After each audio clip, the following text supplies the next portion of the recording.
A coalition of 21 Democratic state attorneys general are now suing over the Trump administration's restrictions on social services for immigrants in the country illegally. Well, that includes the federal preschool program Head Start. The lawsuit argues the government did not provide the required notice on conditions placed on federal funds. It also calls immigration documentation checks for the program unrealistic for many states. And the plaintiffs say the changes will create significant harm. Well, let's talk about this now with Chief Legal Analyst Khalif Rhodes. So, Khalif, when we talk about this, for those who are not familiar with the Head Start program, it's a federal preschool program. But who are we talking about that this is going to entail? The poor, the folks that are the disadvantaged, the least of us in our community. Ages 3 to 5 is normally what pre-start. Early pre-start is 0 to 3, I should say. But this is for folks that don't have resources, that don't have means, that are trying to figure out how to equal the playing field and level the playing field in terms of the education. Head Start is not just for academics. It also incorporates community, and incorporates families, and incorporates parents, trying to build that community that you need and to give kids an opportunity to actually have an opportunity to be successful in school. So when you're looking at folks that go to private school, most of those folks that are going to private school, their kids are getting some type of tutoring before they get to the first grade, before they get to kindergarten. Right. Well, this helps, alleviate that gap that will be created when you have a child that's been learning for the last 3 or 4 years before they even get to kindergarten, and then you have a kid that's their first time ever having any interaction with academics at all is when they get to pre-K. That's problematic, and so folks have figured out, well, hey, if we can get this Head Start for folks in the community, this gives them at least an opportunity to now pre-K, to now kindergarten, so you're not behind, always feeling like you have to catch up. I mean, exactly what the name says, give the kids a head start.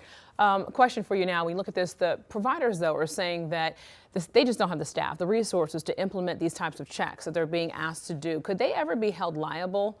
If you're looking at these centers, is there something that could come legally that we need to be aware of? Well, I mean, the argument from the federal government is that if you don't do these checks that we're asking you to do, we're going to cut your funding off. So that's where the liability would be, but it's twofold. We don't have the resources because most of these organizations will be on a shoestring budget. We got 4 or 5 folks that are implementing this service for, 100+ kids, and we have just enough to pay these staff to be there to ensure that these kids get resources, to get food, to get the services, to provide them, to ensure they balance the land. But also, if this is a rulemaking process. And so they're arguing twofold. Not only do we not have the staff to implement the changes that you want, but the changes that you're attempting to implement, you didn't follow the rules that you were supposed to follow to create it anyway. Normally there's a notice period where they're saying we're going to make these proposed rule changes.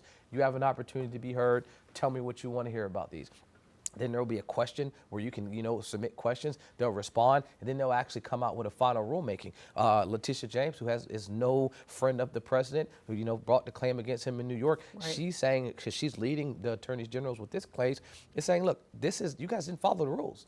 That you were supposed to give us an opportunity to speak about this, to give feedback on this. And people are merging the arguments. You're saying, okay, we have an issue with illegal immigrants in this country, and we're going to do the greatest mass deportation process in history, and we don't want them getting access to free services. Well, that was already on the board. They're not getting access to food stamps, college financial aid. Largely, most of those things that I talked about, illegal immigrants can't get. But something like this Head Start for a kid that's already here, that's going to be here through this process of trying to figure out what the immigration status process looks like, are you saying they can't get access to that? To be able to have, food in the community, to be able to have access to, so when they actually start school, they won't be 2 to 3 years behind? That's what we're saying. We're not saying no food stamps. We're not saying no college tuition or financial aid. You're saying little kids, the children, they won't get access to being able to get started with their academic career. Khalif Rhodes, we appreciate your insight as always. Thank you so much.